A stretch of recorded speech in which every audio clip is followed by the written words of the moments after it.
The Russian Defense Ministry last accounted for its casualties on September 21, reporting 5,937 deaths.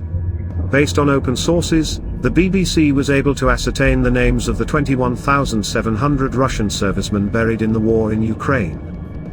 They have monitored open information and cemeteries in more than 65 Russian localities over the past 14 months. Considering that there are more than 155,000 settlements in Russia. A third of all casualties are those not previously associated with the army, volunteers, mobilized, prisoners and newly recruited PMCs. At the beginning of the invasion, Putin and his generals placed their bets on their own elite forces, such as the airborne troops, marine infantry, GRU reconnaissance units, Rosguardia special purpose units, and the army special forces. In the first months of the war these units suffered the heaviest losses. For the first 6 months, the Russian generals constantly sent the Spetsnaz into direct confrontations with the Ukrainian military, used them to hold the front during retreats in the Kharkiv region, and even to sweep the streets of Mariupol. 18% of all special forces killed were officers. It takes at least 4 years to train a lieutenant with the appropriate qualifications. And in order to lead a company, a lieutenant must gain experience and work his way up to captain, which takes about 4 more years. That adds up to at least 8 years of training. Russia has lost at least 2,000 officers since the invasion began. 534 of them were at the rank of major and above. The loss of a large number of officers, especially lieutenants and captains, has a significant impact on the combat effectiveness of the units.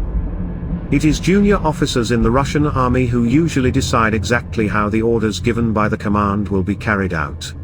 Their decisions can save or destroy the lives of dozens of soldiers and sergeants.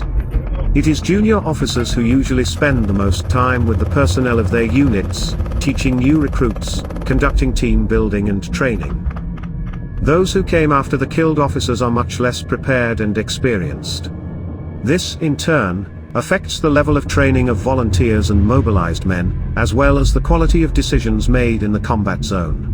Among the identified dead are 139 military pilots. These are specialists in pieces, which require at least $3 million and 7 years of very difficult training. Training one sniper pilot can take 15 to 17 years and cost $14 million. Since May and June of last year, the main burden shifted to hastily recruited volunteer units. It is the volunteer units, along with the motorized rifle units and PMCs, continue to suffer the highest casualties in the past 6 months. Volunteers often receive only 3 to 7 days of training before being sent to the front. Most of the dead in this category are men between the ages of 42 and 47. According to survivors, they were often sent to the head-on assault of Ukrainian fortifications without training or in a completely different specialty.